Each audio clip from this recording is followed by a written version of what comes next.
The protest was organized by several factions including the Petroleum General Employees Union and the Commercial Industries and Progressive Employees Union. The protesters demanded the government to bring down the necessary amount of crude oil to start operations at the oil refinery once again.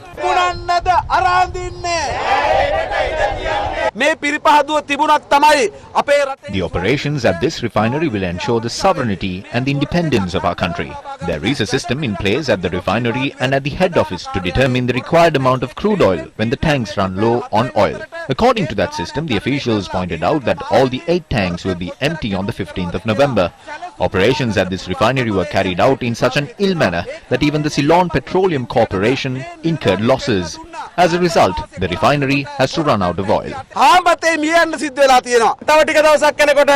What will happen if we will not be able to provide necessary amount of oil to the Ceylon Electricity Board? The country will have to experience a blackout. What will happen if we will not be able to provide jet fuel? We are legally bound to provide fuel to these entities. Now this has become a national issue. The Sapugaskanda oil refinery. This has started in the year 1969 in the month of August. Now, what is going to happen to the Sapugaskanda oil refinery? This has the capacity to refine oil, crude oil of about 5,200 metric tons. But now, petrol and diesel is what we as consumers use mainly. But from the Sapugaskanda oil refinery, we only use about 15% of petrol on a daily basis and about 30% of diesel on a daily basis. Though this is the case, there are several other products that are refined at the Sapugaskanda oil refinery that are required by the general public on a daily basis. When the Sapugaskanda oil refinery is closed down for 50 days, what is going to happen to the general public and what is going to happen to these products? That is what we are going to find out today. Now, what are these other products that we are talking about? According to the Ceylon Petroleum Corporation website, there are several products that are coming out of the refining process that are required by us as a nation and the general public. One such product is the LPG gas that is being used, that is a byproduct of the entire refining process. Another product is naphtha. Now, that has been broken down into light naphtha and heavy naphtha that results in the creation of petrol, the daily used petrol. Then there is another product that is kerosene, and that has been broken down into jet fuel and illuminating kerosene, the kerosene that we use for household matters. Then that goes into gas oil, which can be broken down into diesel as well. As a byproduct, there is also tar that comes out of this entire process, and these are some of the products that are coming out through the refining process. Now, then where is the problem? Now, out of this entire process, the furnace oil that is created, the kerosene and the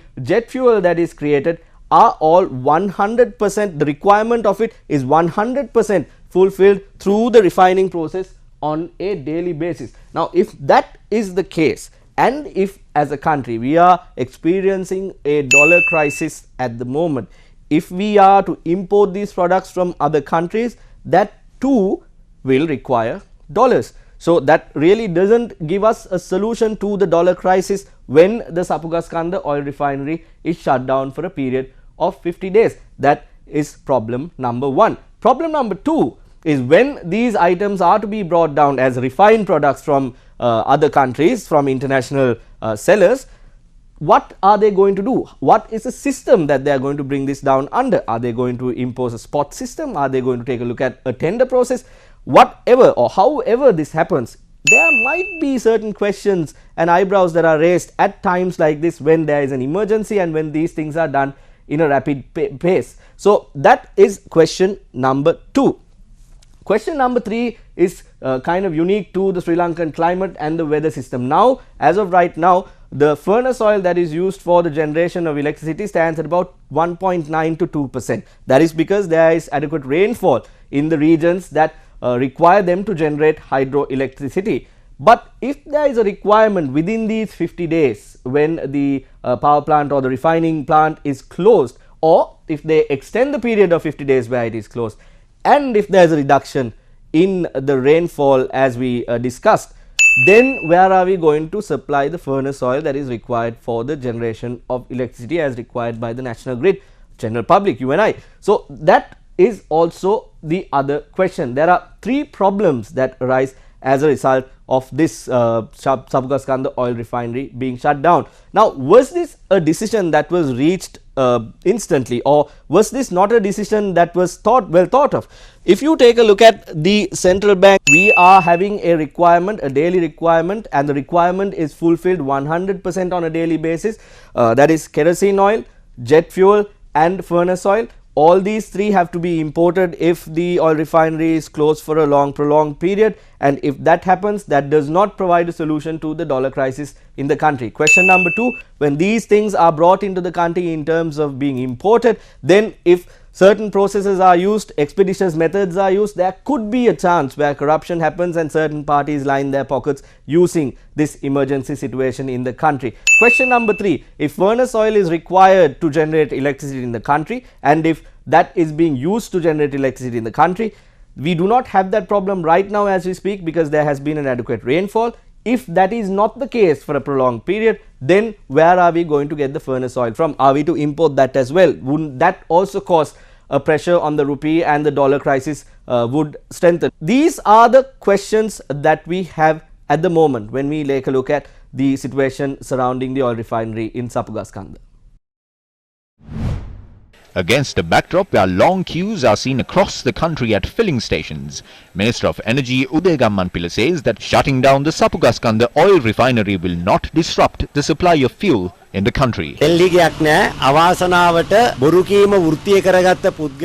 is no fuel shortage. When media gives airtime to an individual whose profession is spewing lies, the people trust the media they have selected and quickly make their way to the nearest filling station. Every filling station has fuel sufficient for only 2 days. So when a person usually pumps 1000 rupees worth of fuel, decides to fill their tank, the fuel sufficient for 2 days at a filling station runs out in half a day.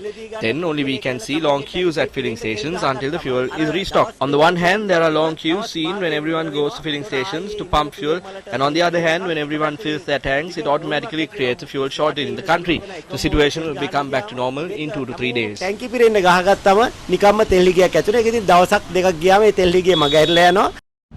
Former Minister of Petroleum Resource Development Chandima Virakodi expressed his stance on this matter. As a country, it is profitable for us to import crude oil and refine it rather than importing refined oil. A country like Singapore, which does not have a drop of oil, has 8 refineries. We bring a majority of the refined oil from Singapore. Kerosene oil and jet fuel are of the same variety.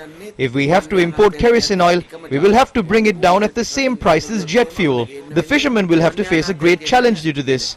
Furnace oil is required to carry out operations at power plants. There will be some comfort at this moment because the hydropower plants are operating at high capacity due to the heavy rains experienced. But this will be one of the fundamental reasons for a power crisis when the heavy showers come to an end.